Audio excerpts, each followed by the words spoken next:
this computer. Done. We're on. Well, thank you so much. And stick around if you'd like. I'll take it from here. Brady, you ready? I'm ready.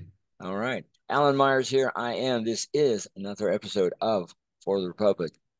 Welcome to my friend and guest, guest host, Brady the War Hamster.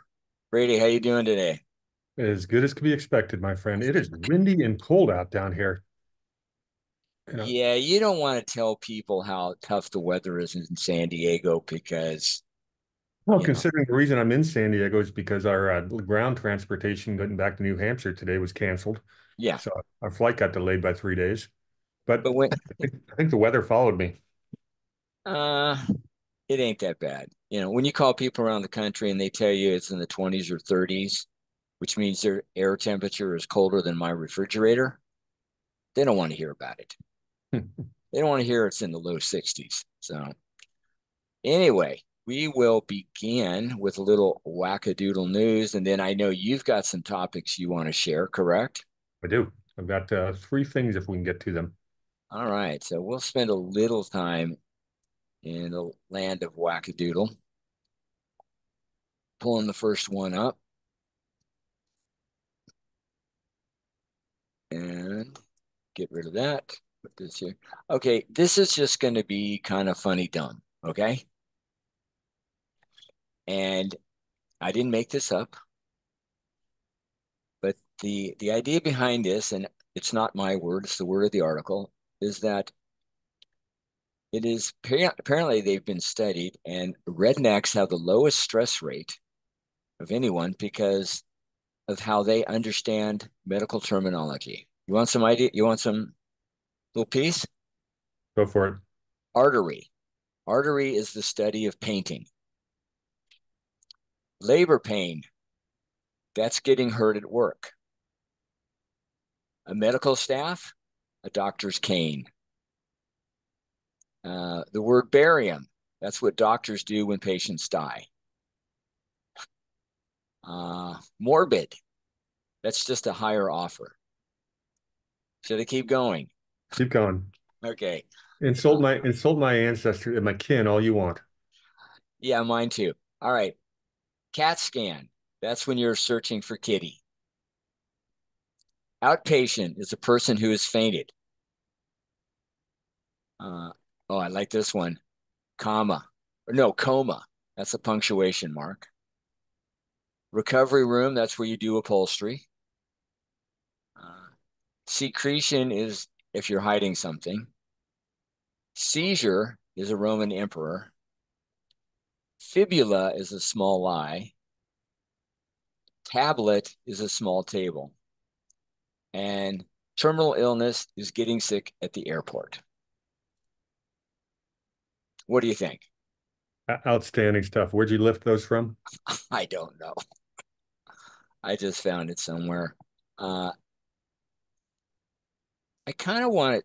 This is not really whack, but it's, the World War II hero Audie Murphy. I know the name, and for whatever reason, I don't know what Audie Murphy was famous for. Okay, well then maybe this will be helpful because I think I'm going to say, and I'll get through a little of this and you tell me, give me feedback, please.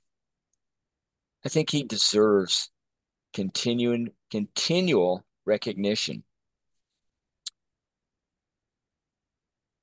At his height as an adult, he was 5'5". After after Pearl Harbor, he tried to enlist in the U.S. military. His first attempts were the Marines and the Navy and the Army. All of them rejected him due to his age and being underweight. So he got his sister to help alter his documents, and the Army finally took him. So this is telling you he's doing this before he's 18. Now the story's coming back to me. So Okay. keep going. It's a good one. Audie Murphy went to the Mediterranean after training, February 1943. Uh, what took place there is that, keep in mind, Audie Murphy is the most decorated soldier in all of American history. In 1945, he was in he was in Europe. He was with the Third Infantry Division, and they were dealing with a German counterattack. Uh, Despite injuries, he assumed command of Company B. The Germans came after him, and Murphy directed the soldiers to retreat into the woods away from enemy fire, while armed only with an M1 carbine and a radio to have artillery coordination. He climbed onto an armored vehicle and manned its 50 caliber gun. Apparently, he injured 50. He got hurt again. He eventually returned to his men. They led a full charge against the German forces. One private recalled what Murphy did. And the quote is, if he hadn't done what he did, the Germans would have annihilated us.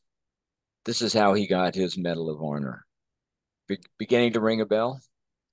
I do remember the story. I think I read it in the last year. Okay. He's got so many medals, it's crazy. Um, he gets back home and given an idea of what he faced, he came down with what was called battle fatigue. We call it PTSD now. He was prescribed a drug called, I think it's pronounced Placidil, a very strong sedative because he suffering from insomnia and depression. He became addicted to it. Once he realized he was addicted to it, the story is he locked himself into a motel room without any pills for a week to detox. He began advocating for mental health, especially for returning service men and women. He got his Medal of Honor. Keep in mind, once he got back, he got into the movies, a lot of movies. He played in one movie. He actually played himself. They did a movie about one of his times in Europe. So that's Audie Murphy. He is buried very appropriately at Arlington National Cemetery. And his is the second most visited site right after JFK's. That's Audie Murphy, 5'5", underweight, underage, joined up. Any thoughts? Arlington National Ceremony is the one at Robert E. Lee's old estate, correct? I believe they sold that land too. Yeah. Yeah, well, they confiscated it. That's what Oh, actually okay. Well, happened. then But they. it's actually a really sore subject when you Oh. think about Arlington, because we've got a whole division of the military right now that is basically uh, ripping out all the graves and monuments of anybody who ever fought in the Confederacy. If I've got that right. Mm-hmm. The Abbeville Institute is a interesting site to really big on Southern and constitutional history. Yeah. They've been running a campaign to basically try to block this, and there's a couple of Republicans that could very easily stop this in the Senate, in the House Select Arms Committee, or I think that's the name of the committee, and they're not doing it because it's too lucrative to bring military contractors to their district. They've been bribed to allow these people to rewrite our history. Thank you So for bringing that up. It's going to kind of lead into my next story. The thing is, okay, part of it is really learning the history of what led into the Civil War, and I don't make light of any of it. If you read the documents written by the first states that seceded, it's a very interesting history lesson. They they wrote it down to make sure people knew why they were leaving. And I think it came down to states' rights and federal government overreach. Not that the federal government would ever overreach, right? I've never has never happened in my lifetime. I Oh, couldn't. except for every single day I've been alive. Right. Okay. All right. This is a little whack. Franklin Graham, who is a popular evangelist, also the son of Billy Graham, he is scolding the officials of the Methodist Church in the UK. And he's doing this because the church's ideology in the UK comes from apparently a worldwide agenda to promote the LGBT lifestyle choices. And this is what he wrote. The Methodist Church in the UK has released its own inclusive church language guide that urges ministers and churchgoers to avoid using words such as husband and wife because these terms can be hurtful and offensive. Have you heard about this? Not from this particular source, but I mean, we've seen a lot of churches do this, including the Pope himself. These Yeah, this cult of wokeness has infected many of our religious institutions. he continues to say that these are biblical terms. Marriage between a man and a woman is biblical truth.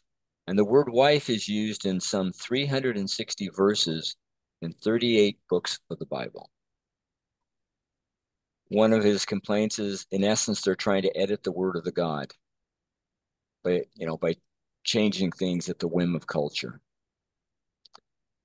The church's response is, as Christians, we need to have the courage for conversations that can sometimes be difficult, to recognize that we sometimes exclude people, to listen with humility, to repent of any hurtful language or imagery, and to take care with how we listen and what we say, write, or depict in the spirit of Christ.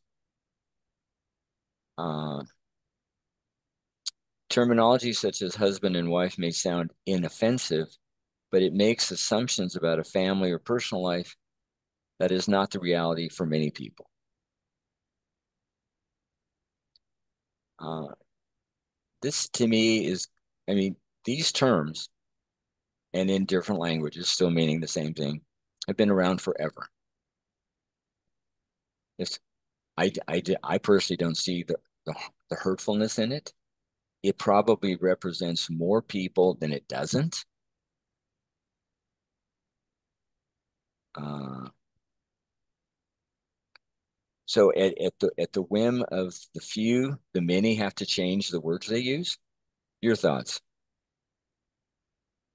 You know, this ties into one of the three subjects I was going to bring up later Okay. on about all this wokeness and Oh, good. DEI and all that. So I'm gonna leave that part out for now, but Okay. promise to circle it back. So Good.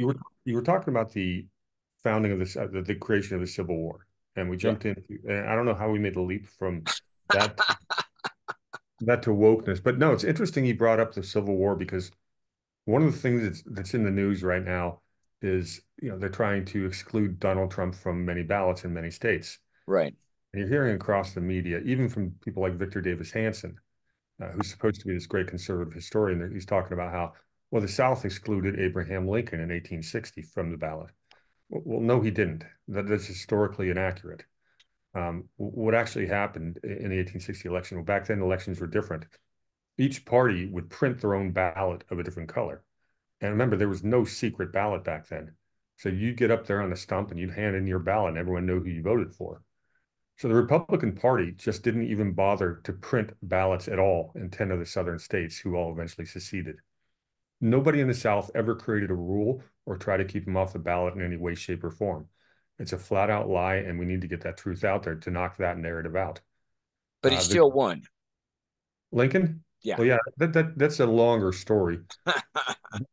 But I bring this up because I've had that debate on a couple of, I knew that about the elections, and I had a couple of debates about this. And I'm just browsing Twitter the other day, and one of my favorite historians, Brian McClanahan, was weighing in on the subject, and I sent him a DM, and he sometimes responds to me, and I asked him, I go, do you have any good source documents to really just, to tell that story? So next time I have this debate, I can back it up with more documentation.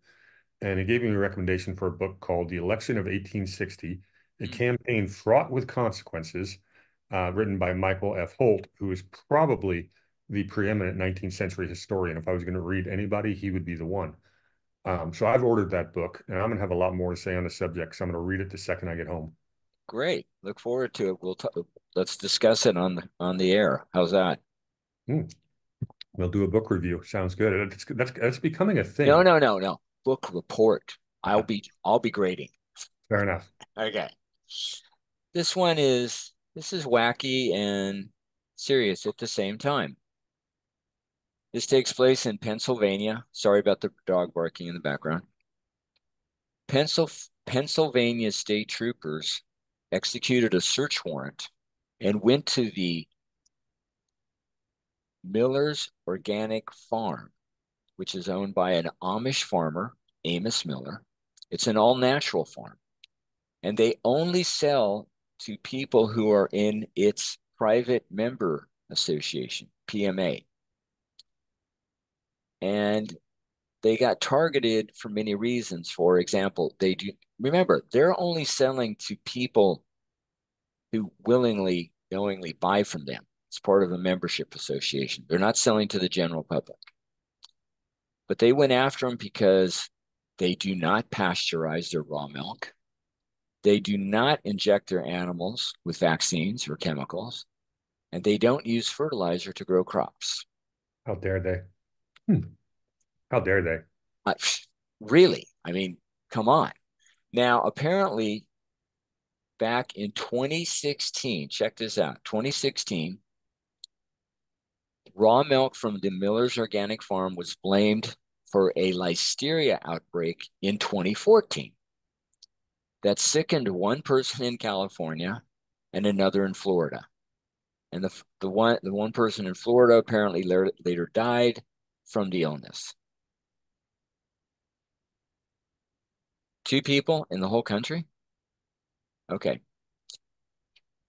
so the state troopers showed up. They There's video of this happening. They took products from the farm and then they told Mr. Miller that he was forbidden from selling anything else he had, basically ending his business until further notice. Now, his animals apparently are born and raised without antibiotics or hormones. They spend their entire lives living out on a pasture. Their farm's food is traceable, pure, grown on nutrient-dense soil, and under the traditional time under honored methods. Now, he also, this is why the USDA is going after him. He slaughters cattle without proper federal permits and inspections. How dare he, right? How dare he? But Well, the federal yeah. but the federal government is not doing overreach, is it? Well, No. no, it's. I think it's really important that the federal government do this to protect us. I mean, that's what they're there for, after all, because humanity never survived without pasteurized milk that was only invented 150 years ago. We died every day before we could even reproduce until we had pasteurized milk. So obviously, they're doing us a favor. Um, Well, sorry, that's the only reason they act. yeah. So, yeah, I'm from the government. I'm here to help. No, it's interesting. When that happened, one of my social media sites, there was an interesting discussion about pasteurization and why they do it in the first place, and does it actually do any good? And there's a couple of people in the chat have pointed out what the cows eat has a lot to do with whether the need for pasteurization. If they eat what cows are supposed to eat, pasteurization becomes a lot less necessary. And really, the solution to non-pasteurized milk is when it gets past its drinkable date, you let it turn into cheese or whatever the milk product turns into naturally. Um, it it is one of the bigger government overreaches, and there's a lot more to it than just bureaucracy, forcing GMOs down our throats. it's an important story. It's not that much different than the Bundys. And Hmm. yeah, it reminds me of the same trend. Well, it's thank you for bringing that up. It's kind of interesting that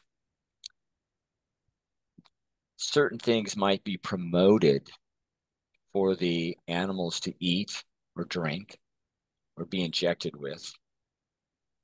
And then we need to pasteurize or sanitize their product, milk, to get that out of it. Which, what you're saying is if they're being raised in a wholesome manner, you don't need to. Uh, but the overreach to issue a warrant, take it, and then shut him down. Terrible. To some to be aware, everybody. Well, This one. there'll be more of it. Anything going on in the chat?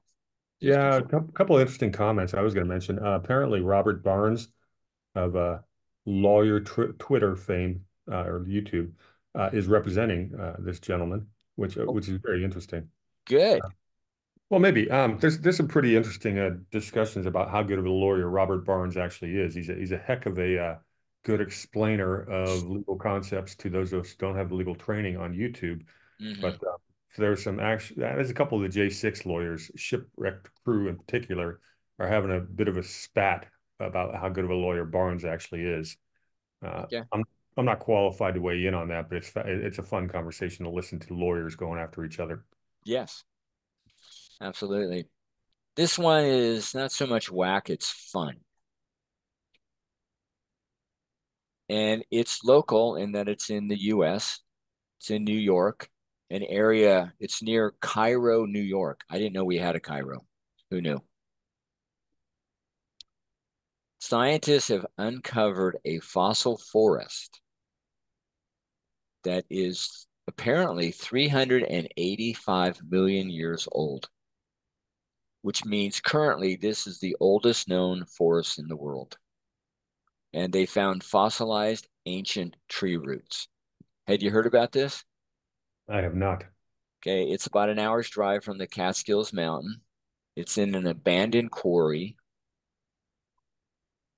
It was found apparently first found in 2009, so it's going to be something for them to study.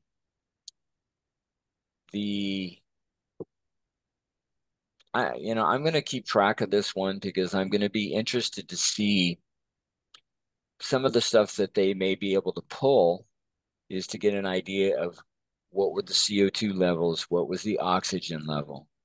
Keep in mind, 385 million years ago, I should have checked this out. I don't know if that's the third ice age or the fourth ice age. I think that was back in the third ice age because we're in the fifth of five known ice ages, and we've only been in this one 2.6 million years. And it's named Quaternary. The fourth ice age is named Karoo. What a name! Uh, and I don't think it stretched back that far. So this might be from the third ice age, 385 million years ago. The apparently the oldest living forest is called the Daintree Forest, rainforest in Australia. It's estimated to be 180 million years old. That's a long time. Any thoughts? Yeah, there's a few. And by the way, one of my three topics is going to touch is always on climate change or climate hoax, as I love to call it. Well, it's what I call weather. Okay. Same thing. Yeah. Well, climate hoax is different because it's actually politics and not weather. It's just an excuse for political solutions, blaming that on weather. That being said, I used to, I've had a lot of debates with young Earth type people who basically thinks that, the Bible is the true history and the Earth's only 6,000 years old. Right. And, that's a little bit younger than 380 million years. So How how do they actually determine the age of that forest? Do you know? Did the article say? it didn't say, but I think the technique is called carbon dating.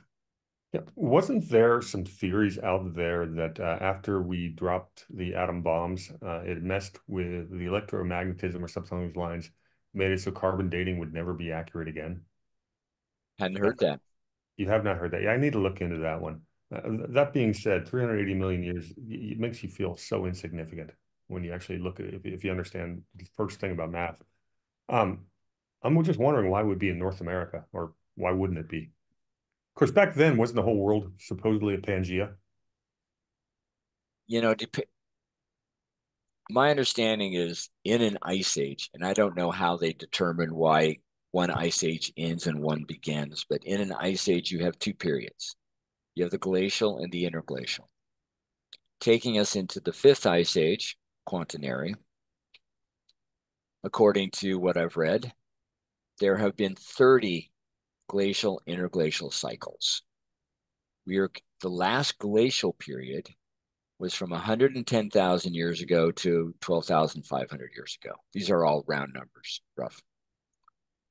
And at the end of the last glacial period, it is said the ice on top of the Arctic in Canada was 2 miles thick. Sea levels were down 400 feet. The ice on top of Manhattan, 1,000 feet thick. So they've been melting for at least 12,500 years, and the sea levels have been rising for 12,500 years. We're Which in an interglacial period, and we're kind of happy to be here because when you're in a glacial period, the world is frighteningly cold. and And food there's food is say what? very food becomes very hard to come by. Well, Yeah, isn't yeah, isn't it most people or a lot of scientists think we're probably overdue for a, new ice age? Like it should be coming soon. not an ice age, but a glacial period. Got it. Yeah, And glacial periods are usually very long, and interglacial periods are usually not that long. So is it possible we could be naturally coming to the end? Yes. And it's not because what we're doing on the planet with CO2, it's what the sun's doing, and primarily the sun, the tilt and wobble. The tilt is Mama Earth on her axis, the wobble is pathway around the sun. And of course, do you have massive volcanic activity or not? The last, and I've said this on the program before, the last massive volcanic activity took place 1815, Mount Tambora in Indonesia. It put up so much sulfur dioxide in the stratosphere, 1816 became known as the year without a summer. It's called heat, I call it heat reflection factor. Mama Earth on her tilt and wobble, heat reception. The sun, heat generation. If we don't know what those three things are doing, we cannot properly interpret or understand or comprehend what is going on with our weather. interesting you bring up 1816. The what's called as the Little Ice Age ended in 1840. Um, and that's right around the time, well, just before that, we started to have pretty accurate measurements of sea level in both the United States and in Europe. What gets interesting is, when little ice age ended, the sea level started rising, and it's been rising for the last 180 years. What's interesting is if you believe in the CAGW theory, catastrophic anthropogenic which is man-made global warming theory, the rise of sea level should have gone up faster when industrialization hit. In Mm-hmm. fact, it has not. Right. The sea level started rising at the exact from 1840 to today. The pace has been absolutely linear, and which is My it's a big shot across their theory. my understanding is, and I know they call it the Little Ice Age, but I think that's a misuse of the term. It should be a glacial event in an overall interglacial time period. I've seen it date back from the 1600s, and I've seen it date back to the 1300s. You coming back, Brady? Good. Yes, I am. Okay. And I thought it went to approximately 1850. Either way, 1840, 1850. For 250 to 550 years, you had glacial type cooling around the planet. So what happens at the end of at the 1840, 1850 mark? What do you think the CO2 level was? Pretty low? I Yeah. would imagine. And where did they begin their calculations? 1850. But they're not, you're not told that for the last, again, I've seen two different sources. One said 1600s, one said 1300s, but for more than 250 years, you have really cold weather. And not only do you have overall really cold weather, you had 1816 with the year without a summer, but in this time period, you also had the Maunder minimum. Maunder is a Mr. and Mrs. British astronomer, and this time period, 1645 to 1715, 70 years, for whatever reason, got named after them. It got so cold, especially in Europe and other areas, that in the wintertime, the Thames River froze. Now, that's a pretty wide river. It's no Mississippi, but it's pretty wide and it runs pretty fast. It froze. It froze so hard and solid that in the winter, the people would hold frost fairs or carnivals out on it. That's how cold this time period was. And there's no talk about why the CO2 levels were so low because you had an extended time period of cooling. The other thing about, you mentioned rising sea levels, there's a part of archaeology called underwater archaeology. You heard of it? Yeah, I think I've talked about this on the show a couple of times. Okay. As a scuba diver, I'm very familiar with all of this. Okay. And underwater archaeology is done in the Mediterranean because they're diving on sites, uh, monuments, buildings, statues, whatever. And they're what, 50 to 100 feet below surface? Brady? Yeah, in the Mediterranean, I'm not as familiar. The Uh, one I love is the dive site off of Japan, right. which is 400 feet underwater with a bunch of symmetrical blocks, Okay. and that absolutely matches your 400 foot of sea level rise since 12,600 years ago. Right. So yeah, So with this one, you're going down 50, 100 feet, maybe more, which begs the question, were the people back, our ancient planetary ancestors, did they have the ability and interest to build things underwater, or have the sea levels been rising for a really long time? I'm going with the last one. So, I'm going to jump from that topic into one of the things I brought because you just okay, summed it up that's fine. perfectly. And I'll do that with a screen share. Oh, how nice. This is an article came out in the last few days from Epoch Times. It Okay. says climate scientists say we should embrace higher CO2 levels. While governments pour billions of dollars into lowering CO2 emissions, several climate experts, who will never see the light of day, claim experts say CO2 is essential and higher levels are not a problem. As a matter of fact, if you look at the great periods of modern human history, civilization thrives when the Earth is warmer and there's more, and the CO2 that follows the warmer weather. We do well when it's warm. We don't do good when it's cold. It may have something to do with the fact that plants eat CO2 and humans do well when plants are healthy. We eat more, we're taller, we're healthier, we live longer. Anyways, I thought that was worth sharing. Well, thank you. And it's whether we're eating the plants or the fruit or the things we eat the plants, we do better because we have more sources of food. Well, now I've got some bad news for you, Alan, Oh, no, because not bad news. we're not going to be able to have these conversations much longer. Okay. There is a huge push.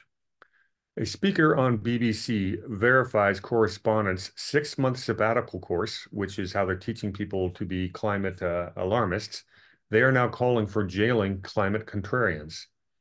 They want us to go to jail for questioning the science, air quotes.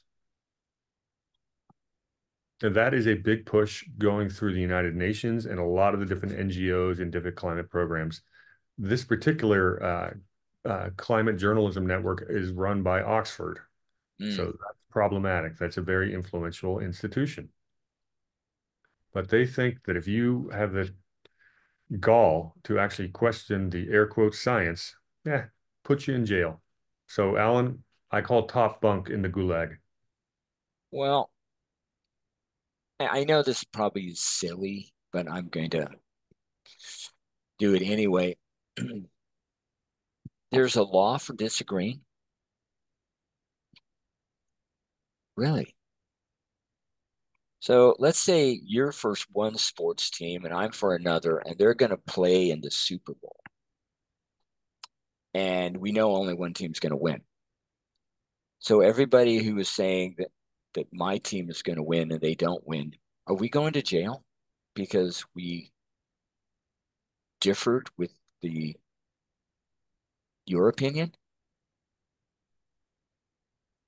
Well, I think that's different. But this is more about you questioning this quote unquote scientific experts. I mean, they're very mad that some of us didn't comply with lockdowns, masking, and putting certain shots into our arms. Mm-hmm. That's coming next. You're not allowed to disagree with quote unquote the science. The World Health Organization, that big treaty that's coming up in May, literally in there, in that, I guess you can call it a treaty, even though it's not going to be ratified as one, is language that allows them to stifle, to order governments to stifle any opinions that disagree with the WHO's findings. And they can now arbitrarily call anything they want an emergency, and that includes climate change. So Joe Biden's administration is going to have to decide whether to join this quote unquote treaty in May of this year. And that's something we need to start talking a lot more about because he needs to get some very bad publicity on this one. That needs pushback.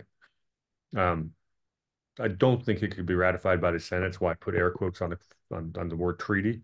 But that's going to be in effect, and that's what the World Health Organization is pushing towards us this year.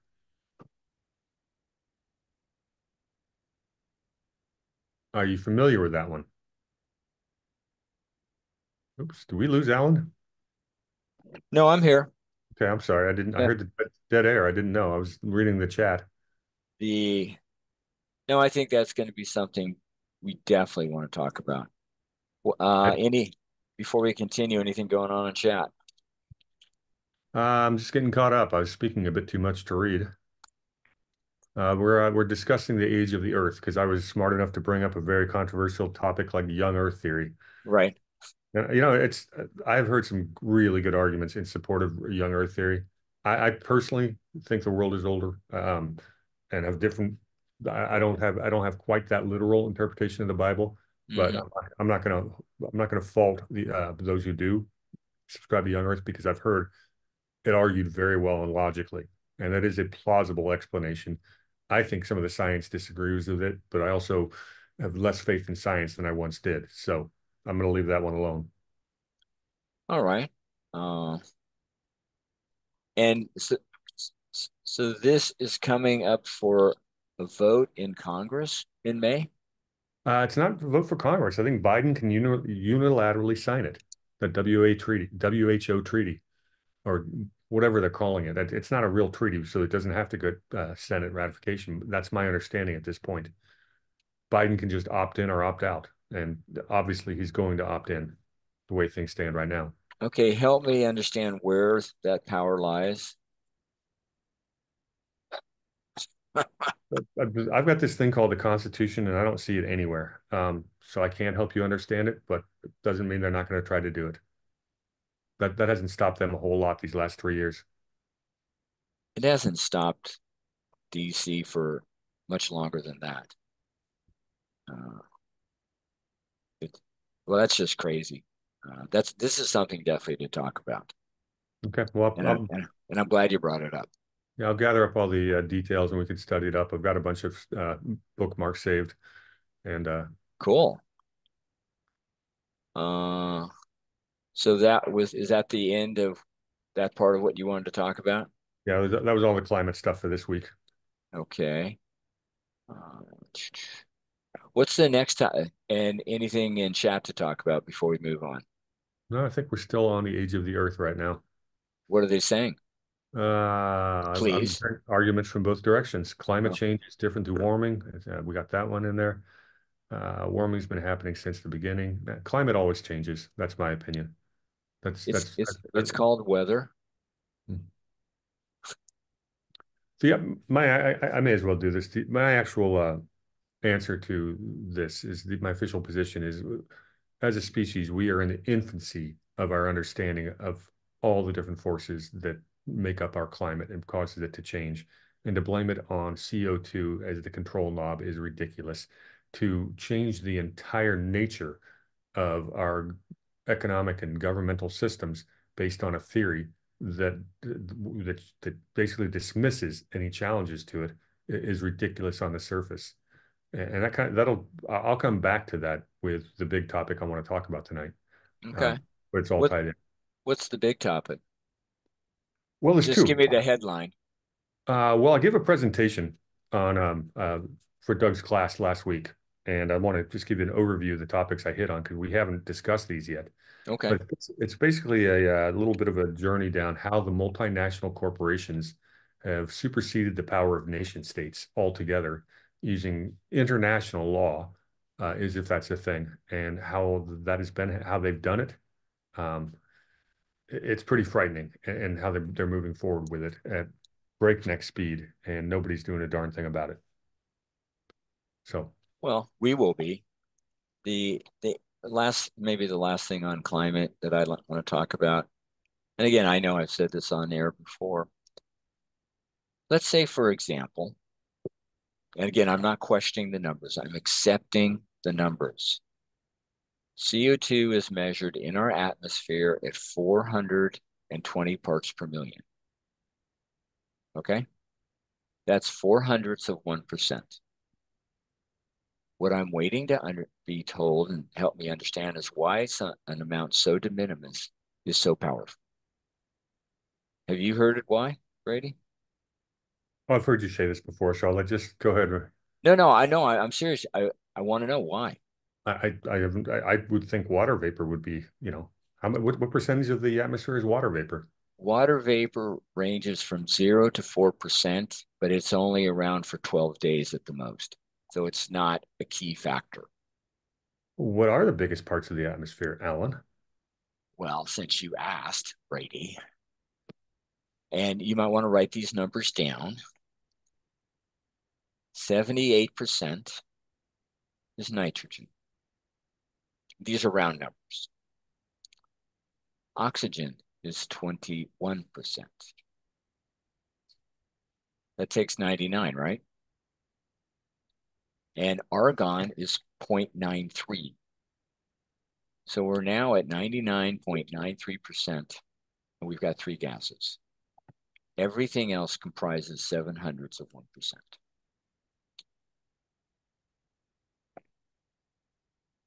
And 0.04% is pivotal, but no one's talking about why it is, and that's one of my problems.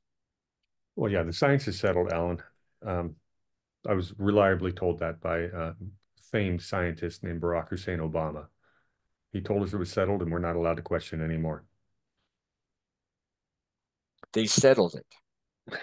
That's wonderful. I think that's abs. So that means it is so known that these simple questions could be answered immediately. So you've kind of queued up my big topic. Okay, go Yeah, ahead.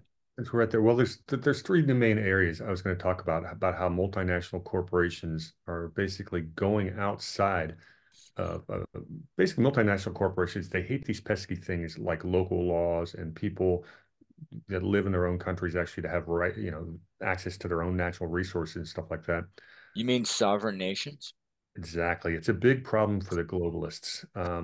Today's globalists aren't that different from the imperialists of, the British Empire and before. They're just using different mechanisms. I prefaced the presentation on Thursday, and I talked about how these maritime trading empires, dating back to Carthage, then Rome, then Venice, and all the way through the Dutch and then the English, have always dominated trade with their navies. Um, and their whole idea was to exploit the resources of every other country. They had their own private mercenary armies. They created, all kinds of unfair treaties using their modern day lawyers. Where things really changed was in the 1600s or 16th century when we started getting the joint stock companies. And it's where instead of having the nobles, running their trade ships, you had a bunch of private citizens who were able to pool their resources and create vastly powerful and wealthy companies. The Dutch East India Company, the British East India Company, even more so, to the point where, India being a great example in the 1800s, there were about 10,000 British royal troops in India and over 100,000 mercenaries working for the British East India Company. They started wars. That was the Opium Wars against China. This is not new. The United States has fought wars for corporate reasons. We annexed Panama so United Fruit can get their canal. We created banana republics in the Caribbean. Uh, Major General Smedley Butler talked about in his book War is a Racket how he was a mercenary for corporate interests for 35 years. Um, we took over Hawaii. It was the first country the United States ever invaded and conquered. That is the history of these maritime empires. Well, you fast forward to about 19, well, right, coming out of World War II, you had a big problem. England was tired and they could not maintain their empire. The United States politically couldn't go into empire, so we did a little bit differently. We started doing nation building and nation wrecking through the CIA, and they had to create some legal mechanisms. Um, I'll do the short version of this, but uh, we had a few things that happened after World War II. You had a bunch of different countries were no longer they're being decolonized. The whole decolonization effort is upon us, and our corporations still want to be able to export their resources. In 1953, we had to take out Mosaddegh of Iran because they tried to nationalize what was British petroleum. In 1954, the CIA took out the elected president of Guatemala because he was redistributing land back to the peasants. And the big one was 1956 in Egypt, when Egypt wanted to nationalize the Suez Canal, which prompted an invasion by France, UK, and Israel. These are problems for the corporations. So what happened was this guy, a former Nazi guy, Deutsche banker named Hermann Abs, made a famous speech called the Capitalist Magna Carta. And what he concluded was, we need a supranational institution where investor rights can be enforced. We need a legal system in place where we can exercise power above these local elected leaders. Because he said we're going to keep running into the same problem. So they create the World Bank takes this. So he created this big draft convention, this whole big write up of how we need to do this, all these international corporations, and start superseding local law. Can I interrupt for 1 second? Yeah, go for it. Okay, this is what is being proposed. Is it said why this is beneficial and for whom? Well, it does, and that's exactly what I'm going to jump into next. Good. So the World Bank takes it up and created something called ICSID, ICSID. Um, and that was, do I have the acronym for that? Hang on, I do. Um, the International Center for Settlement of Investment Disputes. And there's a concept called the Investor State Dispute Settlement, and ISDS suits. So what happens is every single time you get a country joining the basically League of Nations, not the League of Nations, but the modern monetary system, Hmm. you'll get a bunch of contracts signed that all of these trade agreements, NAFTA had them in there. The TTIP would have had a huge ISDS provisions in there. And basically, they allow foreign corporations to sue sovereign states if they create rules or regulations that might hurt your future profits. Well, if you can imagine what that could do. it gets fun. One of my favorite examples is so this stuff doesn't really take off until after the Cold War. Hmm. You had all these countries in Eastern Europe and others leaving the Soviet Union. They all had to sign these trade disputes. It was basically a giant land grab for corporations to say, okay, we're going to go in there, and you got to sign these if you want the World Bank and International Monetary Fund loans. You can't join the Western banking system unless you sign these. It's absolute blackmail. It's a shakedown. A lot of cases have been brought against Eastern European nations. Um, Here's a couple of really good examples of how it happened. One of my favorites is there was a American mining company that was getting basically told they were not environmentally friendly enough. So and they can't sue under these ISDS because you can't. It's for international. So it was a California law against an American company. So they went up and opened up a subsidiary in Canada and turned around and sued and got something like 15 million. Uh, and that was it. There's a big one in El Salvador. There's a case of El Salvador versus Pacific Rim, and most of us have never heard of an ISDS. If you live in El Salvador, you know exactly what this mechanism is because the El Salvadoran government fought back and told the people what was going on. The mining company sued for $300 million. Holy And moly. yeah, and the mining company, so the El Salvadorian activists got involved, and one of the famous one, Marcelo Rivera, was assassinated, tortured, and murdered back as recently as 2009. South Africa is a different case of it. There's a bunch of Italian granite miners. They took the ANC government to court because of black empowerment policies. The policy was you give 30% of all companies to any company working in South Africa, 30% of it had to go to previously oppressed minorities. Now that's socialist and You all that. mean you mean profit or ownership? Ownership, Okay. ownership went to them. Well, this Italian granite miner didn't want to have any of that, and the government caved. And but they didn't want to fight it, and the reason they didn't want it is because they didn't want the publicity. Because if they got the publicity and other companies doing business in South Africa would get the idea they could sue using ISDS as well. It's same idea of free trade agreements and what are called BITs, which are bilateral investment treaties. Um, and I mean, it's enshrined in all these trade agreements. Here's where it gets fun. There are actually specialized boutique investment firms who invest solely in claims against other nations. They'll lend money to a company to sue and only take a cut of the billions in rewards afterwards. A couple examples, Occidental Petroleum got billions of dollars from Ecuador. There's a U.S. company suing Honduras for 11 billion. For Now that's what? just for creating a law that might hurt their future profits. Might. Might. Oh, and who decides that? Well, you'll appreciate this. It's a, panel of three lawyers. Nobody knows how these lawyers are picked or how they're compensated, and there is no place to appeal. Well, where are these trials being held? Uh, Somewhere, I would, who knows, The Hague. It doesn't matter in the country. It really doesn't matter where they're held. The question Well, is, I mean, it's not held in the country being sued, it could be. It really doesn't matter. Quite often it could be, but the ISDS mechanism is under the World Bank. and So, that's the source of enforcement. well, nothing in social enforcement gets really fun. Okay. Um, so what happens if a country bucks the International Monetary Order, or we call the rules-based Anglo-American post-World War II rules-based order? Well, that's where the U.S. military and the CIA come in. There's been 74 color revolutions. But it's not just that. It's not just a military coups, 74 color revolutions since World War II. Most of them have to do with these type of issues. It gets really fun. Here's a couple fun statistics for you. How's it enforced? If a nation goes against these policies, they get taken out by the military or the CIA. But you notice how military, border patrol, and prisons have all been privatized for to Mhm. corporate. Yeah, well, that happens with this too. And I will bring your attention to a speech made on September 10th, 2001. What happened the day after that? September 11th.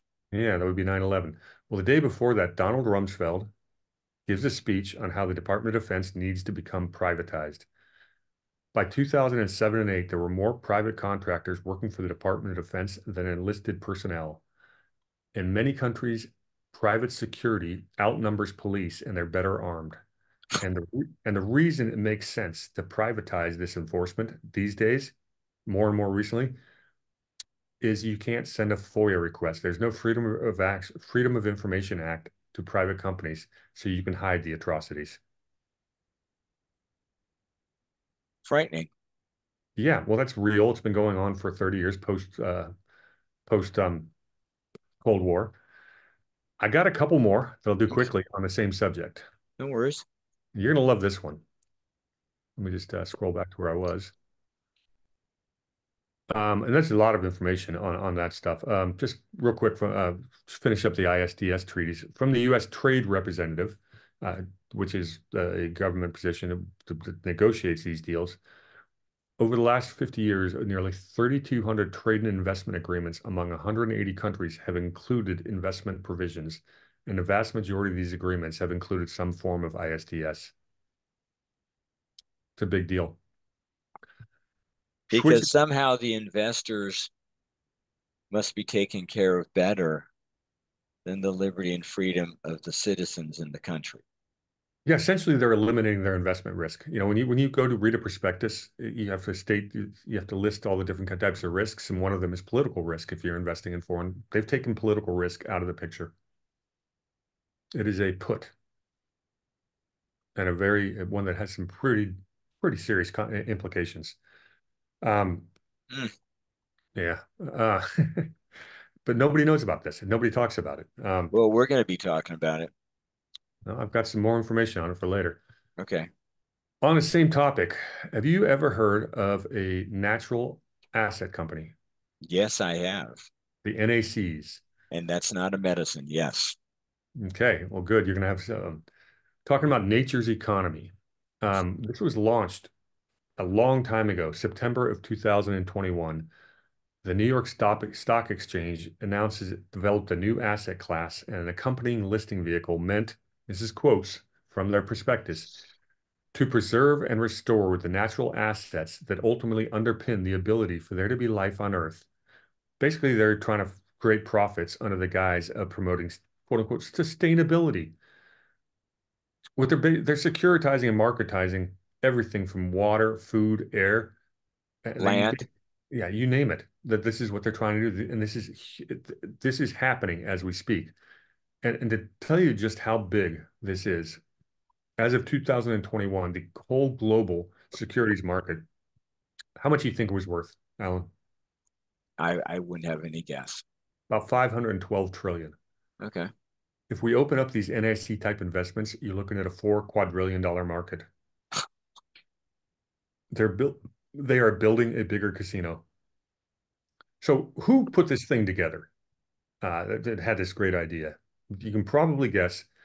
The core foundation was called the IEG, the Intrinsic Exchange Group. I say people. Connected with Rockefeller. That's the third. There you just stole the punchline. Sorry. Sorry. It's the New York Stock Exchange, the IDB, Inter-American Development Bank, the New York Stock Exchange, and the Rockefeller Foundation. You know what's funny is how they value it, these companies, and this will mean something to the financially savvy here. This is worth reading. The value of having, it's called their option value, is how they value it. The value of having the option to use or access a natural resource or ecosystem service now and in the future. This includes the value for ecosystem services not yet identified or quantified. They are summoning up a value out of thin air, selling it to investors. And basically all you have to do is you identify a natural asset, you create an NAC, and then you convert it to financial capital and then profit. Well, Um, someone's going to get the profit. we know who that is, and that's what I'll close this on that. Well, the interesting thing about these companies, because I did a little reading, is what natural assets are we talking about, especially when you get to land. And one of them seemed to indicate basically getting hold of federal land. Well, a Um, lot of this stuff applies to non-U.S. Countries, the developing world. okay. And where I find it interesting is that when you're getting your land sold out from under you, you have a tendency to get a little bit ticked off. I live here. You can't steal my water, my land rights, everything like that. we've noticed over the last few years quite a few fighting age men coming across our southern border. Now, that's bad for America, but doesn't it make it a lot easier to take over third world countries if all their fighting age men are here in North America and Europe? Yes. Yeah, it's the second part of immigration. It's not just flooding us with these people, it's taking them away from their home countries. So they can't defend. I think that's something that ought to be discussed. Very interesting. For me, one of the problems that people are having, especially farmers or ranchers, is if they happen to be near what is called federal lands, and I've written an article about this. Well, they're going to start, they want to tell them what they can and cannot do on their land. You, you know, you can't use this much. You can't have this many cattle. You can't grow this much. This to me is about controlling the food supply, bringing it to lesser and lesser amount. What do you think? Oh, I think that's definitely in play. This is the Great Reset on steroids. Um, yeah, this is exactly they're implementing the Great Reset right in front of us. Um, and that includes it's a giant resource grab. That's what mercantilism always was. And this new version of this is basically fascism with a global depopulation. These elite families, the multinational corporations, the libertarian guards that works for the NGOs, and the technocrats that basically run all the governments. They are absolutely trying to implement their Great Reset without us even, without a vote ever being taken. They're not slowing down for anything. Why should you take a vote? They're going to do the best for us, right? Yeah, oh, yes, of course. I can tell you, it's that whole pesky depopulation thing they keep talking about that I have an issue with because Well, think I don't want to be depopulated. I like being part of the population. for me, there's two ways to lead. You lead by edict or you lead by example. That's the only two ways. And I would like these people to lead by example. Lead first. Well, they are. They're just not asking for permission. No, no, no. Oh, Depopulate yourself. okay. Oh, there you go. Gotcha. I follow you now. Yeah. Lead by example. Go first. Well, they're Uh, too busy. They're too busy flying their private jets to all these meetings where they create these things, which segues into a um, really fun little meeting that was held in 2021, which was COP26. And this was an alliance of private banking and financial institution where they announced plans to, quote, overhaul the role of global and regional financial institutions, including the World Bank and IMF, as part of a broader plan to transform the global financial system. The official stated purpose of this proposed overhaul is to promote the transition to a net zero economy. So net zero being uh, you basically don't take any more carbon out than you put in, or CO2 is what they say it means. But it's the climate change agenda being used as an excuse to have the global banks take over the world. Now, the organization doing this is called GFANZ, GFANZ, the Glasgow Financial Alliance for Net Zero, which was launched in 2021 by, check this out, John Kerry, Janet Yellen, and of course from England, Mark Carney. It's currently being chaired by Mark Carney and Michael Bloomberg. Nice billionaires club. And of course, they've got our best interests at heart. you know All, that. all these great scientists.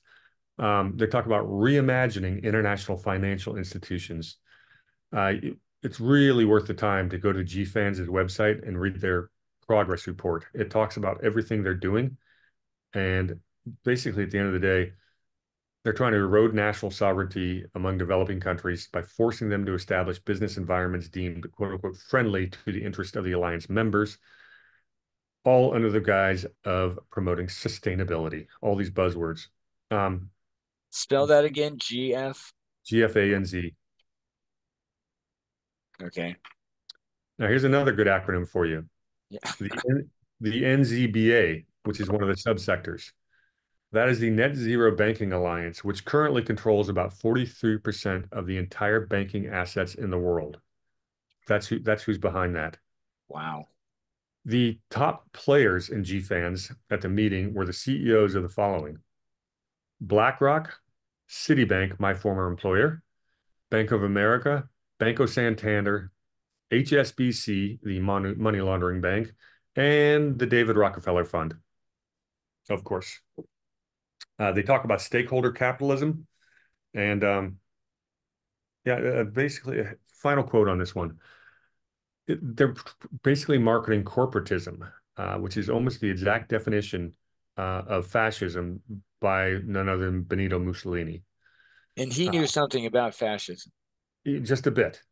So the G-Fans has cloaked itself in a lofty rhetoric of saving the planet. Its plans ultimately amount to a corporate-led coup that will make the financial global system even more corrupt and predatory and further reduce the sovereignty of national governments in the developing world. I've got to give a quick shout out to Whitney Webb, who I was quoting in a lot of that. She wrote a couple of papers on her website, and I want to give that to you real quick. Go What's her right ahead. website? Bear with me because I don't want to plagiarize her. I think she did some great work on this. Um, I'll come back to that. I've got to hear my darn it. I'll give well Whitney Webb, find her website. She's done some really good work. She wrote some papers on this in 2021. You can get a lot more detail. I've got a whole bunch of more links. I gave the presentation on Thursday. I've got it recorded. I think I'm going to do a studio version of it. Yeah, Put that out on my channel sometime in the next week, and beautiful. I will have links to all of these references on that. So go find my look. Just keep an eye out on my Rumble channel, war_hamster, and that is coming soon. Very cool. Anything else? Hmm. That was the big topic there. I mean, there's a lot going on. I mean, it's a new form of international global fascism. They're using climate change and all this nonsense to implement it, and they're not bothering the whole time. They've got us distracted arguing about abortion. They've got us distracted. Worrying about immigration. They've got us distracted worrying about right versus left and red, white versus black. The whole time they're just executing their plan right in front of our noses, and they're not stopping at all. It's And amazing that there are people out there who have the mindset. This is the way I take it. They cannot possess enough wealth, property, anything. It is absolutely, totally insatiable. And the harm they cause is not relevant at all. It's frightening. You're still well, with me. yeah, I am. I'm here. Okay. Okay. It's I'm just just fr re I'm just refilling my water. oh, okay. Well, you can do it on here. That's fine. Well, I have to walk away from the computer to do it. Oh, okay.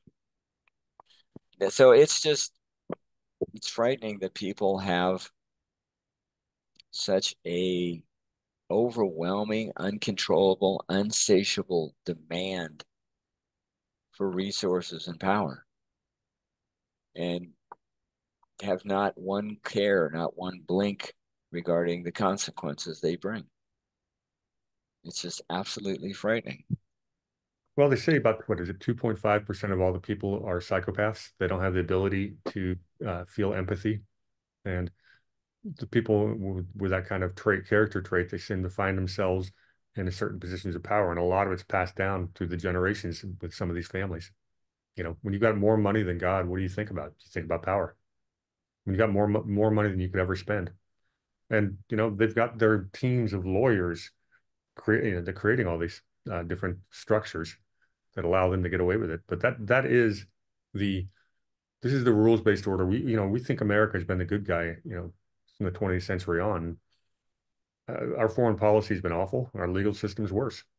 Those of us who really believe in what America is supposed to be, our country's been stolen out from under us, and we need to get it back. And that's why we're here. That Exactly. That's exactly why we're fighting. I absolutely agree. And I'd like to talk. This kind of fits in with what we've been talking about. And I'm sure I've mentioned this on the program before, but it bears to be discussed again. I call it America. We have a land grab problem. Familiar with that? Oh yeah. I just reread your land grab paper just the other day. Think we ought to talk about it? Yeah, how deep you want to go? You got some good news on that front lately. Well, I'm hopefully. Keep talking for a moment because I got to drink something, and that way I'll go off screen. Oh, But that's how that works now. So he tells me to keep talking, right? As I just finished my last bit of my conversation. you got something. You got something. I'll be right Yeah, with you. I've got another really interesting topic. I'll do that before you jump into land grab then. Um, y'all have probably heard a little bit about Bill Ackman in the news this week. And if you haven't, you need to start paying attention.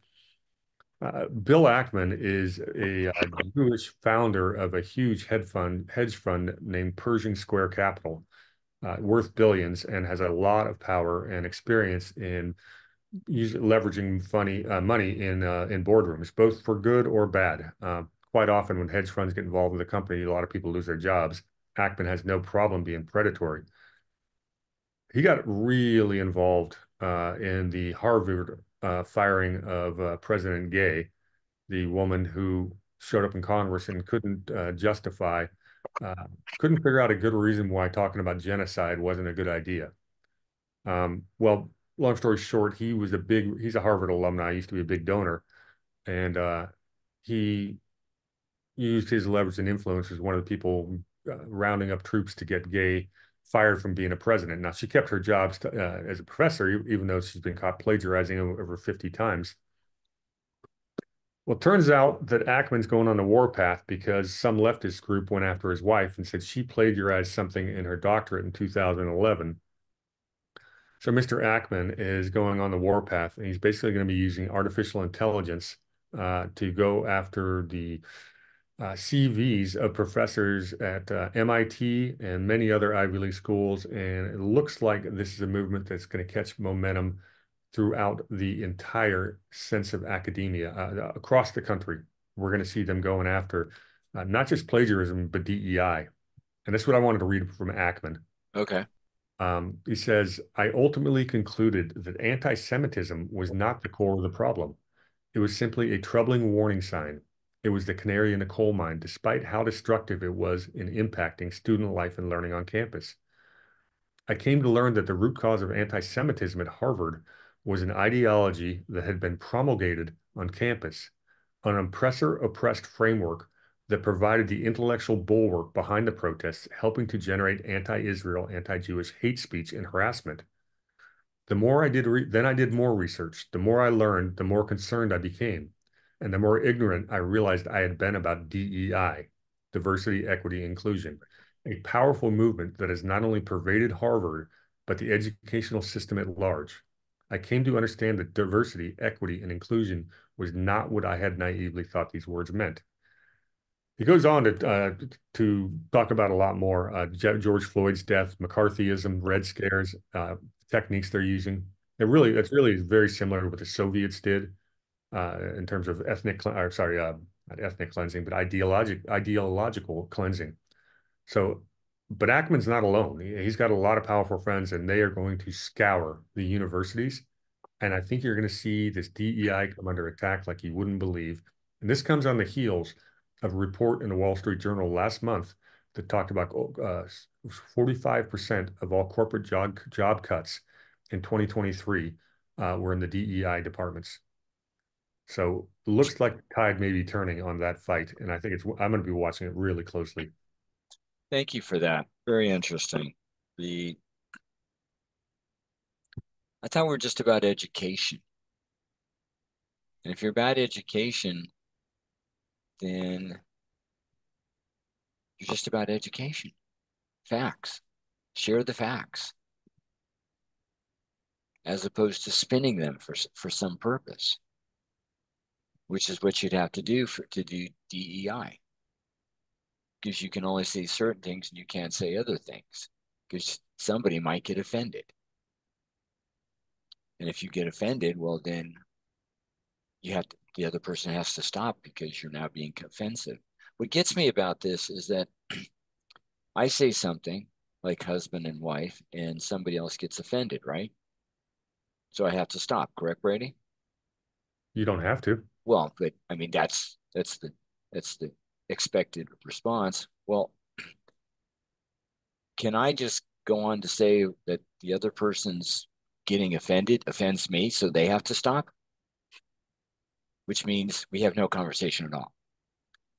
Or is being offended just whoever gets offended first wins? Well, it depends who's got the power. And who has the power is the person who is the most oppressed. You've got the pyramid of, well, what's the word they use? The hierarchy of oppression. So if you are a midget, black, blind, deaf, LGBTQ plus Yeah. transsexual, Uh-huh. you can get offended anytime you want, and there's nothing I can say about it. But if I'm a straight white male, oh goodness, I'm not allowed to be offended because I caused all the oppression in the first place. That's because but see, what was offensive about what you said is you left out the word privilege. Hmm. Okay. Well, I thought that was implied. Well, see, that's the problem. You didn't include it all. And we have to be inclusive. There's going to be a lot of people. If this thing goes the direction it should go, that if we are able to reverse the cultural Marxism, and it's been bleeding into our system for decades, mostly through the universities, but it's gone downstream to the high schools. It's all over social media. Hmm. This is we got a lot of work to do, but there's some people that are just emotionally unable to cope with a world where you're right. My right to be offended is more important than your right to my right to offend you is more important than your right to be offended. You know, But the thing is we might say something or do something. There's no deliberate intent behind being offensive. It's just being. And the way we think, the way we believe, the fact that somebody finds that offensive is another problem. But it's not like deliberately going out and calling people really bad names. so where did this come from? Have we talked about the source of where the cultural Marxism came from? Because we could spend some time on that. It's important because the net result is they've created a cult, a system, and they really is a cult, the cult of wokeness. But part of that belief system is climate, because obviously the indigenous peoples are being harmed by climate change, and they're oppressed, and we're the oppressors. It Hmm. ties into that, and that's the facade behind what these global banking interests are using to do the asset grab throughout the world and the depopulation. So they're all tied together, but they didn't start um, working together until not that long ago. The Well, cultural, yeah, go ahead. the the climate thing began mid late 70s. We're 1970, we're set 1971, when we're Maurice Strong, who made yeah, all his money in Canadian oil and gas, and it was and guess who he worked for? Oh, the Rockefellers. okay. He started the whole climate movement in the United Nations. Well, Yeah. it was CO2 is going to be blamed for the next coming ice age. That was the rhetoric in the late 70s. We didn't get one, did we? Yeah. Well, what's interesting is the whole idea of environmental fear mongering actually started in the 19th century. Oh, Rockefeller paid an awful lot of paid some journalists and newspapers to start talking about peak oil and how there's going to be a shortage, and he did that. He did that to drive up the price of oil, and that's a documented fact. Um, well, why does that name Rockefeller just keep coming up over and over again? It's just amazing how that family they must have a lot of luck. Um,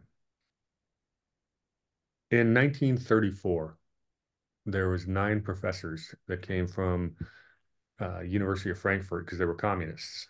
And when Hitler rose to power, they realized their lives were going to be short, and they went from Frankfurt School over to Columbia University, and that's where a lot of this cultural Marxism was launched from, was Columbia University. One of these, a very famous one, a guy by the name Marcuse, ended up teaching at UCSD, and he was considered to be really responsible for a lot of the unrest in the 1960s. mm. You think things were bad in the summer of love in 2020? Now, the 60s were every bit as violent. I was pretty young. Alan, You might have seen a bit of it. I was pretty asleep at the time. I was around, but it was up in San Francisco, and that was way far away from me. And you know, it was just about the hippies, and I didn't care. So what I think happened is Rockefeller and his globalist buddies, they witnessed what was going on the streets and the campuses in the 60s, and they realized they could hijack the movement by inserting this climate thing into it. And this whole religion merged together. And that was 1970. And a couple other things happened in the 70s. Kissinger, another Rockefeller stooge, opens up China in 1971 with a secret mission there. Nixon takes us off the gold standard in 72, 73. Um, Klaus Schwab starts the World Economic Forum. Oh, Klaus Schwab, who did he work for? Oh, he was a Rockefeller stooge. So I call the four horsemen of the Rockefellers in the 1970s. You got Brzezinski, um, Kissinger, Maurice Strong, who nobody knows and should, and of course, Klaus Schwab, who we all know and love these days. But it all happened right there in the early 70s. And I think they hijacked the entire campus movement and created it over the next few decades. And of course, feminism came in there and that got hijacked. All these things work together. And it's this cult religion of wokeism where everyone has to be oppressed. And they invent reasons to Well, be no, no, oppressed. no, not everyone. You have to have oppressors. Of course. That's us. Mm-hmm. And therefore, you know the term blood libel? Oh, yeah. Okay. Well, for those who don't, blood libel is that somebody in your family past did something wrong. If there was blood libel, then you'd be held accountable. If there's no blood libel, then you're not held accountable. And that was very important in the writing of the Constitution. You're, in essence, you're not responsible for what your parents did. There's no blood libel. Well, apparently, when it comes to this kind of stuff, what happened decades ago, hundreds of years ago, we today are responsible for it. We Yeah, weren't there's a, there. Go ahead. if I may, I read a recent article and I just pulled it up here that talks about that. There's actually a theory behind that from a guy named by the name of Lysenko, and it was an idea known as Lamarckism after the French evolutionary theorist Jean-Baptiste Lamarck, who felt that qualities acquired by an orgasm in life could automatically be inherited by their offspring. An example, to simplify it comically, imagine a female bodybuilder spending so long pumping iron that she gives birth to a fully grown Arnold Schwarzenegger. So if you can inherit, exactly. No, this is actually a real theory. It's called vernalization. That's Vernalisation, which started with crop seeds. Um, it did. This was actually put into place in Soviet Russia, where I think it was Stalin caught on to this theory, thought it sounded really good, and what they would do is they would gr grab seeds out of really cold, miserable areas, and the idea that the strong would survive, and they would then use those for planting in the entire country. Unfortunately, it created famine, and millions of people starved. That's what venalization did. Mm, But this is really based on what was once a somewhat regarded theory. Actually, I got to send, I'll send this article to you. In fact, okay. I'll put this one in chat because this one's worth it. All right. I'm going to get into the land grab because this kind of speaks to federal government overreach, unless you got something else to share. No, that was it. It was the fact. Beautiful. Yeah, I thought I wanted it. I wasn't planning on bringing up vernalization, but it's a. Okay. And anything in chat before we begin? I've been speaking too much to read too much. Okay.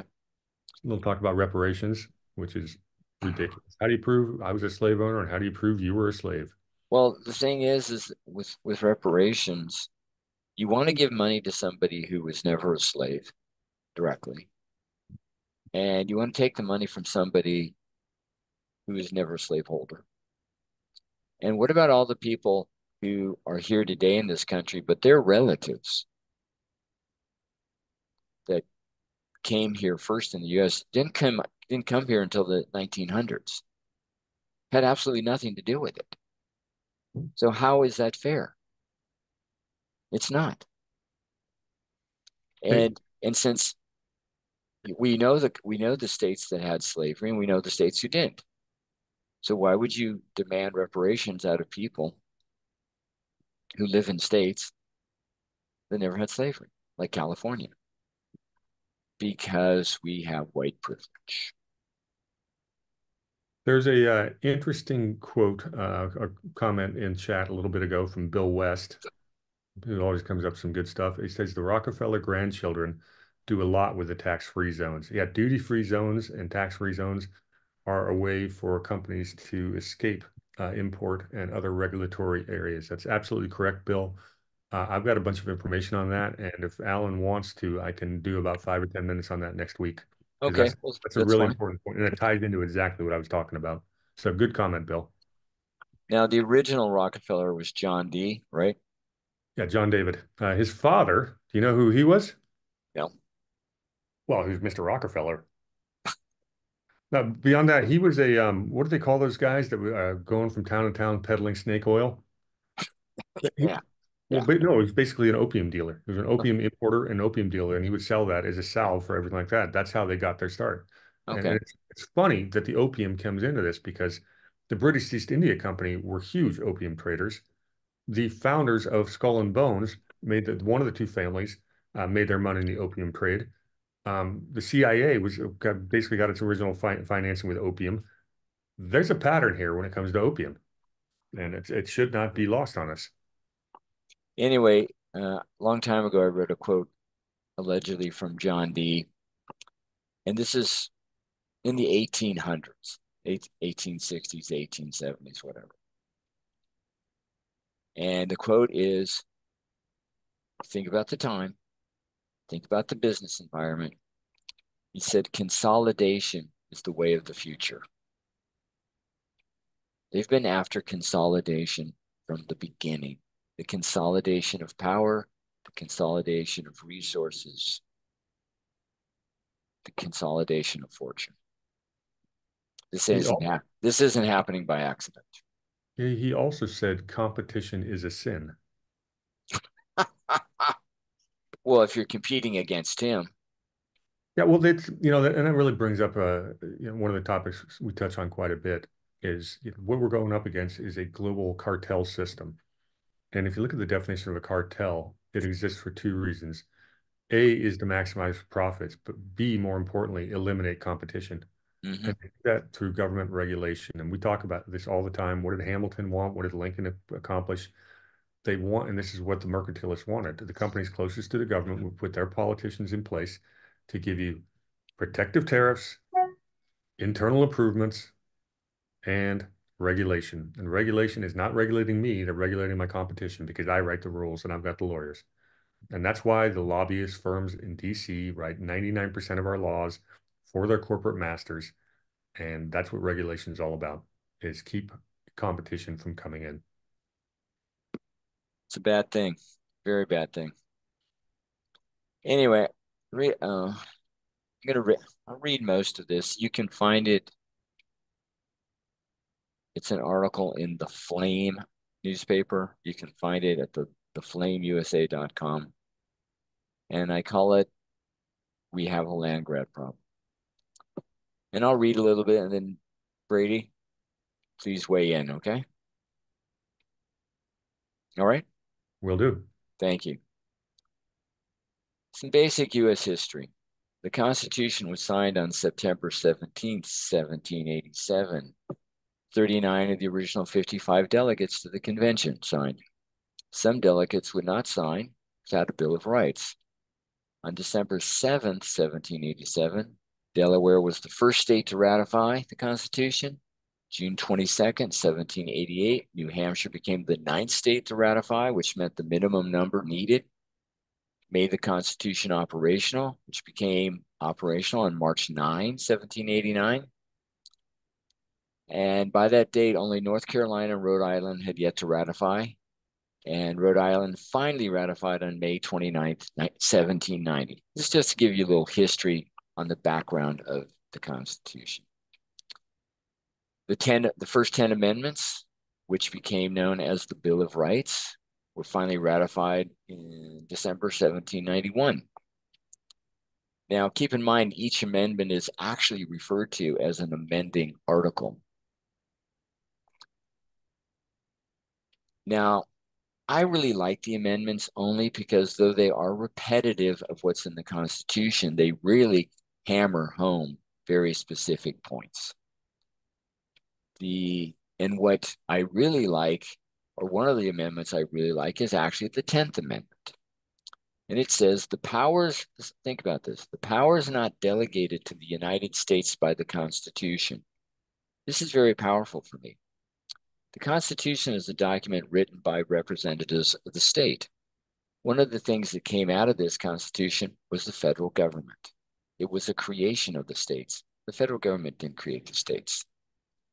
And it is the states that gave or granted powers to the federal government, not the other way around. The powers not delegated to the United States by the Constitution nor prohibited by it to the states are reserved to the states respectively or to the people. To me, this is really saying if the Constitution didn't give the federal government the power, legislative branch, executive, judicial, then you don't have it, period. So this is a very clear message that does not include that if the Constitution does not include a specific delegated or granted duty or power, then the federal government does not possess the duty or power, which is basically the answer to this idea of implied powers. Thank you, Hamilton. The concept of implied powers was created as a workaround to the constitutional limits placed on the federal government by the founders. What do you think so far? It's funny. I just reviewed the other day. He'd sent me a while back the 2016 report from Congress on federal lands. Yeah. As you were speaking, I was going through some of the statistics in there, and it's a pretty important constitutional question. An article, I think the 10th Amendment, as I always say about the 10th Amendment, way I sum it is if the Constitution doesn't say the federal government can do it, they can't. If the federal government doesn't say the states can't do it, they can. There you go.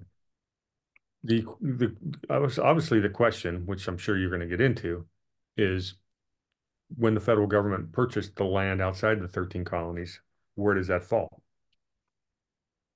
That's the question that has to be answered. That's the fight we're doing. It is simplified.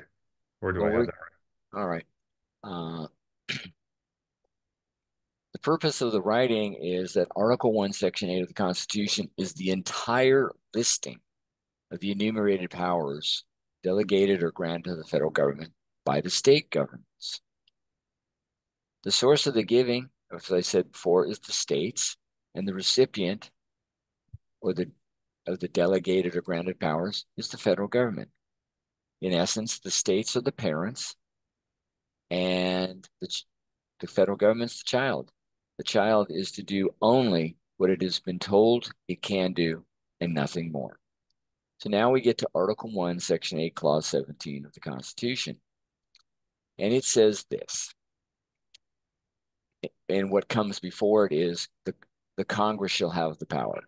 And Clause 17 says, to exercise exclusive legislation in all cases whatsoever over such district not exceeding 10 miles square as may, by the cession of particular states and the acceptance of Congress, become the seat of government of the United States. So basically, they're talking about D.C. Okay? And to exercise like authority over all places, here we go, purchased by the consent of the legislature of the state in which the same shall be, for the erection or building of forts, magazines, arsenal, dockyards, and other needful buildings. So what I get out of this, out of Clause 17, is that outside of D.C., at this time, all you have are 13 other states. And if D.C., the federal government, wants land in one of those 13 states, it has to purchase it. It has to get the state legislature's approval. It can't just go buy private property and not tell the state. But it has to be for specific reasons. Forts, magazines, arsenals, dockyards, and other needful buildings. That's it. Do you go with that, Brady? Well, I'm on your page, but do you want me to play devil's advocate for this conversation? Yes, of course. So I would counter with Article 4, Section 3, Clause 2, which they call the property clause. Go right ahead. The Congress shall have the power to dispose of and make all needful rules and regulations respecting the territory or other property belonging to the United States. Yeah, that's great. I think that's wonderful. Thank you for bringing up. And I remember it because it's 432, Article 4, Section 3, Clause 2. Help me out here, devil's advocate. What comes first, Article 1 or Article 4? Oh, I was told there'd be no math on this show. I'm going to go with Article 1. This is arithmetic, and you're correct. There is no math. This is straight arithmetic. Article 1, Section 8, Clause 17 says what the federal government, how the federal government outside of DC can acquire land. Article 4, Section 3, Clause 2 says what the federal government can do with the land it holds. Section 432 doesn't come into play until you've met Article 1, Section 8, Clause 17 properly. So to me, and I've seen this before, that it's 432 is talked about, but it's it's after you've met Article 1, 17, Clause 8, Article 1, Section 8, Clause 17 properly. So it's just saying what they can do with what they've got. It doesn't mean that you can just get anything you want. So for me, our 432 is not applicable here. We're talking about what the federal government has to do in order to get land, not what it can do with it. Understand? I do. Okay. So we got to the three purposes. The Now another issue on this is whether or not the land was intended to be used for a listed constitutional purpose.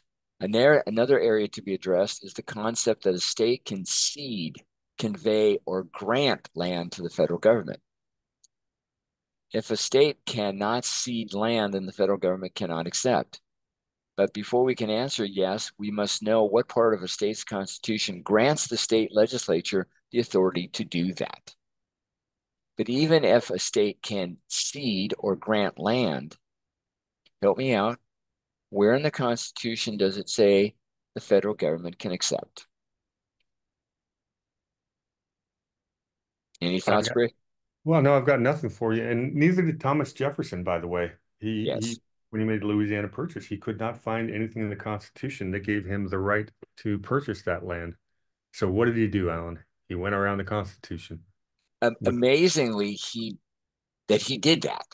And I Yeah, and I and I understand there's more than one reason why he did it, but to get the Louisiana Purchase, they did it via treaty. yes.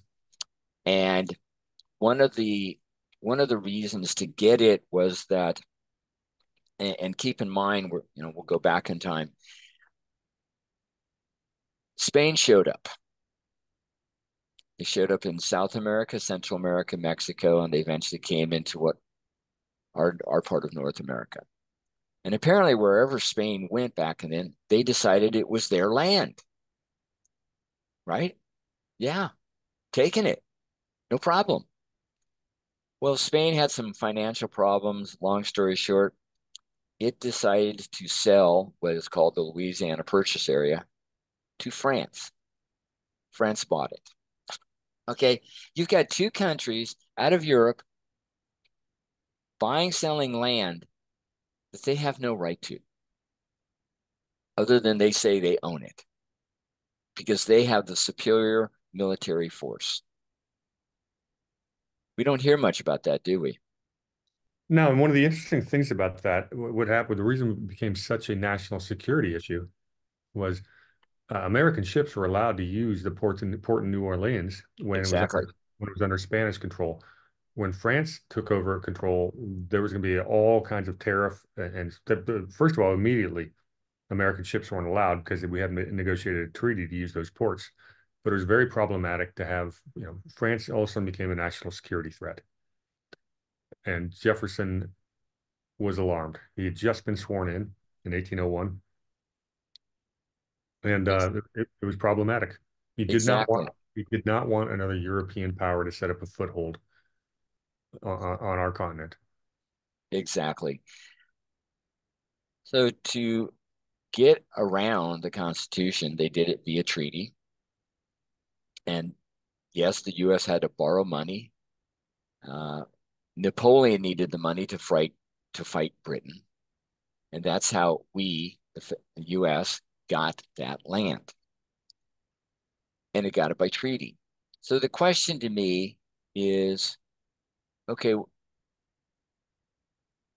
know, are we the only bad guys in this situation, or I think, if what we did by getting the land is bad, then what Spain did and what France did is equally as bad.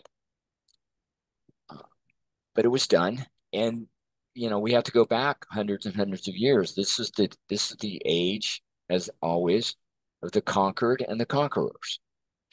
If you can take it, you take it. And I mean that's kind of the history of the world for thousands of years. Well, And you go ahead. I'm just going to throw the map up there Okay. because it's fascinating. So how important that was. That's what we call a big chunk of land, isn't it? Yeah, it's pretty much about the exact same size as continental United States, and it was all about that. It was a landlocked besides New Orleans, and Hmm. that was what it was all about. A couple fun bits of trivia about this. Every bit of territory west of the 13 states, um, 13 original 13 colonies, were purchased by the government through some kind of a treaty deal with another foreign country, with two exceptions. Do you know what they are? You're gonna tell me. I am Texas and Hawaii. Okay. Texas was an independent nation that voted to join the Union. Okay. We conquered Hawaii. It was our first foreign conquest. And I believe that was 1898. Well, we did it for their own good. Always. Yeah. Okay. Anyway, going back to this, U.S. got the territory with the idea of one preventing foreign nations from being on the soil on this part of the North American continent and allowing the U.S. to expand. Okay, I'll accept that for a moment. And the U.S. did expand, and territories were created, and then territories became states. Where in Article 1, Section 8, Clause 17, which speaks specifically about what the federal government has to do, and we're talking about Congress because it's Article 1, what it has to do to acquire and hold land: forts, magazines, arsenals, dockyards, and needful buildings. Where do the national forests come in? Grasslands. It doesn't. The Well, fact that when territories became states, and there might have been some negotiation about, well, the federal government's going to keep this, you can have the rest. It's unconstitutional. Would you agree or not, Brady? I would agree. Okay. But Teddy Roosevelt would not. Yeah, And I'm not a fan. because we need our national parks. And you need them. Why? Uh, because Teddy told us we did. And why did he tell us that? Because he wanted to confiscate a bunch of federal land so the United States would own the mineral rights. Oh. And think about this, why would a federal government that was intended by original design to be extremely limited, to have basically no business within any state unless two or more states are squabbling, why would the federal government want so much more land and or funding? Perhaps because the politicians that work in DC wanted to make their corporate sponsors happy and be able to lease them under very favorable terms without competitive bids access to our mutually owned natural resources. and to continually be able to fund its ability to expand in size. Sure. All right. Let's see. Now, apparently, the Supreme Court has held that a state may convey or cede and that Congress may accept either exclusive or qualified jurisdiction over property acquired within the geographical limits of a state for purposes other than those enumerated in Clause 17. If the Supreme Court so ruled, then that would mean the Supreme Court has the authority to amend the Constitution by the decisions it renders. I would say the Constitution never gave the Supreme Court the power to amend the Constitution. Therefore, any such ruling is not constitutional and thus is invalid. Would you agree? I would. So the Supreme Court cannot amend the Constitution by making a ruling. Should we notify them of that? Someone should. Okay. Uh, we must first consult the Constitution if we are to correctly understand what purposes and needful buildings the federal government is constitutionally permitted. This begs the question, what is the building of the federal government that brings such a purpose or required such a building? What is the business of the federal government that brings such a purpose or requires such a building? Uh, Go ahead.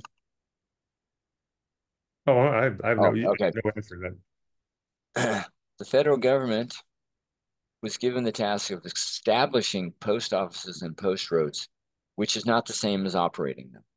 Where in the Constitution does the federal government find its authority to own national parks, locks, dams, and be involved in improving navigations and flood? That would be nowhere. To that point, if you believe what I'm saying to be excessively limited, please find and read the veto of the bonus bill 1817. And the veto was written on March 3rd, 1817 by then President James Madison. You know, the guy who's considered to be the father of the Constitution. Well, he vetoed what Congress had proposed. And what they were proposing was to use federal money to help improve state waterways and roadways. And the basic part of his veto is there's nothing in the Constitution that gives me the power to sign it. Well, if you don't have the power to use money of the federal government to help improve states' waterways and roadways, then you don't have the authority to own grasslands and national forests. And 40 years later, the bonus bill, the logic behind it was completely ignored as Lincoln gave in to his financial backers and decided that the federal government did have the ability to finance the steel and railroad industries so they could build a railroad across the country, which, although it was a good idea, was not the federal government's business. And one of my favorite examples of how free markets work a heck of a lot better than crony capitalism, the Continental Railroad was cost twice what it was supposed to cost. It zigzagged as each little local town were bribing their politicians to have a railroad go through it, and it took twice as long to build as it was supposed to.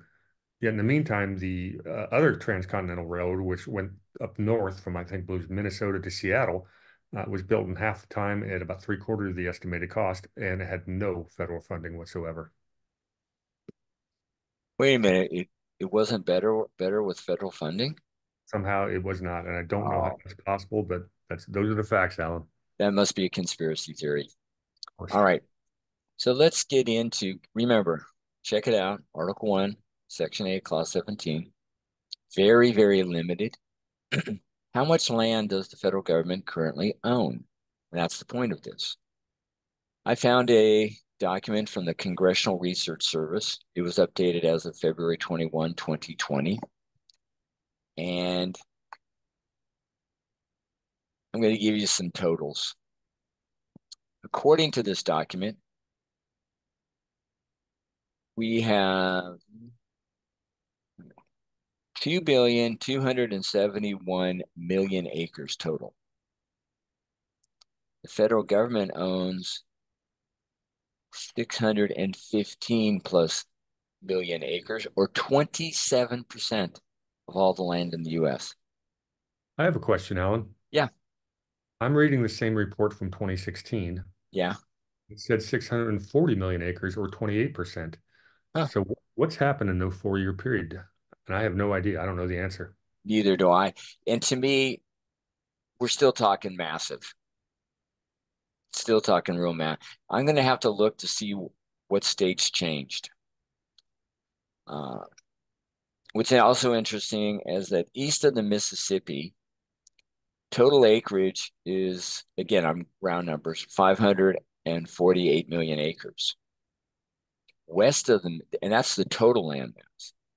West of the Mississippi, the federal government owns over 587 million acres, which does include Alaska and Hawaii.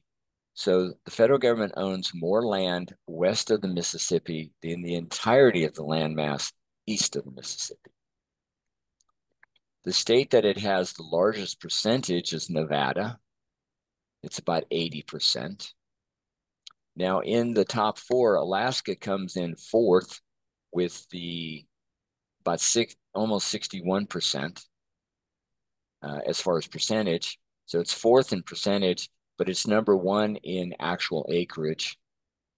Federal government owns 222 million plus acres in Alaska. That's how many forts, magazines, arsenal, dockyards, and needful buildings Alaska has. I'm thinking no. I saw an interesting estimate about 10 years ago that if the federal government sold all the land it owned to Mm-hmm. private investors, we could actually take out the entire national debt and probably even have some tax refunds. Well, to me, the land does not belong to the federal government. It belongs to the states and the counties within. And the upshot of the article is that this is something that's going to happen either at the state level if you have a constitutionally minded attorney general, or it needs to happen at the state level, at the county level, if you have a constitutionally minded sheriff. This land does not, unless it actually matches the absolute limitations of Article 1, Section 8, Clause 17, this land doesn't belong to the federal government. And it's time for the states and the counties to take it back. Their ownership is unconstitutional. I've seen documents out of Florida. A friend of mine looked it up, went into the county records, and he was able to research this one county by owner. And for owner, he typed in United States of America. There were 59 hits in this one county. What got me on one of them is that it wasn't a specific plot of land, it was mineral rights. Where do you get mineral rights out of Article 1, Section 8, Clause 17? Help me, Brady. It's not there. Oh, okay. So for people who are interested, start looking into this. If you have a constitutionally minded sheriff in your county or county nearby, talk to them about it. We need to take our land back because not only is it important for the state to do this or the county, because federal government does not pay property taxes on land it owns. Uh, it has no right to a national forest that belongs to the state. And I think the argument in part was that if the federal government doesn't own and control this, the state will just ruin it. I don't think so. Either way, they took it unconstitutionally. Get your land back. Any final thoughts on this, Brady?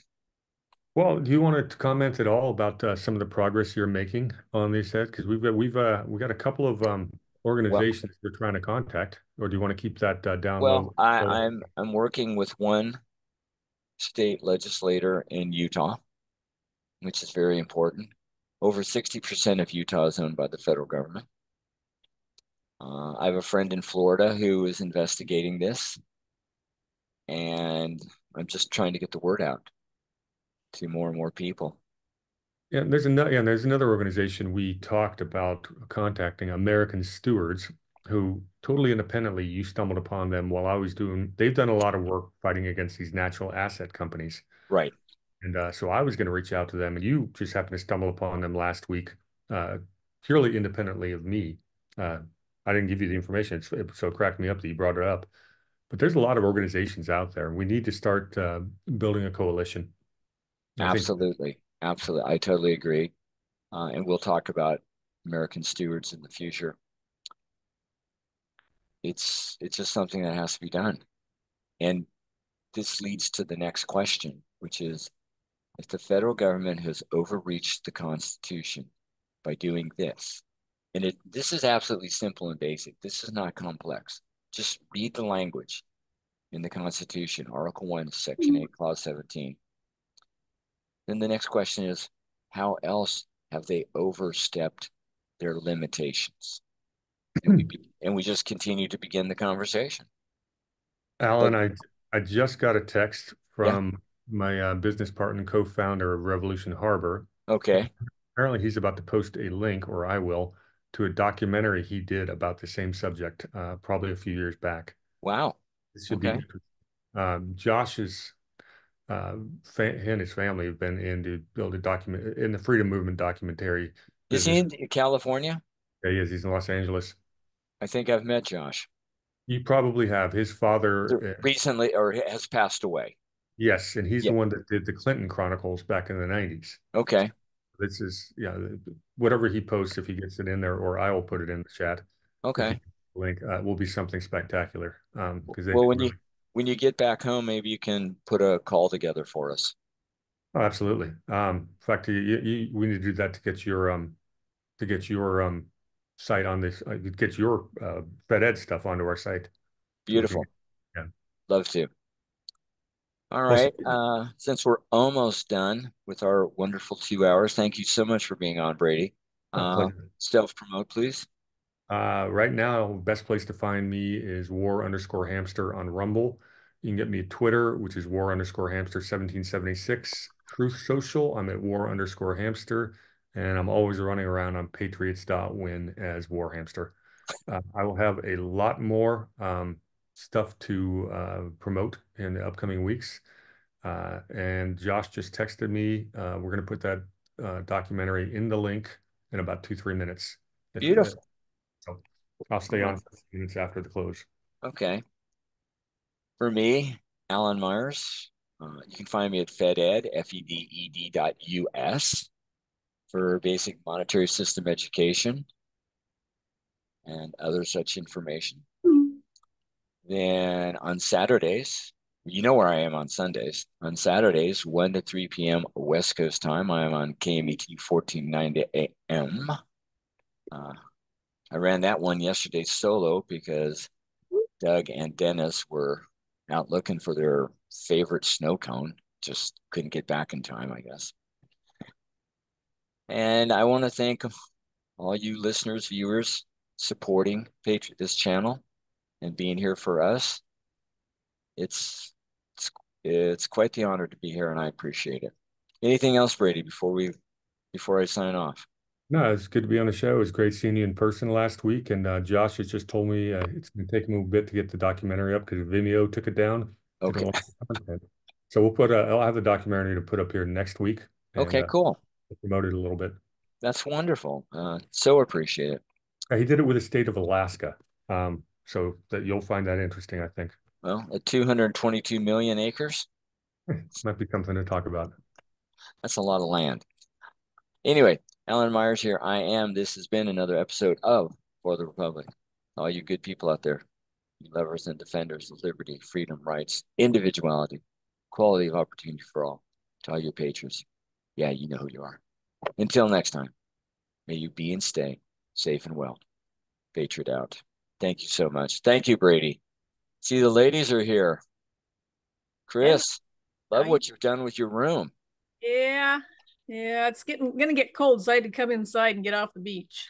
It's supposed to get to be 13 below on Wednesday. It's like, yeah, What?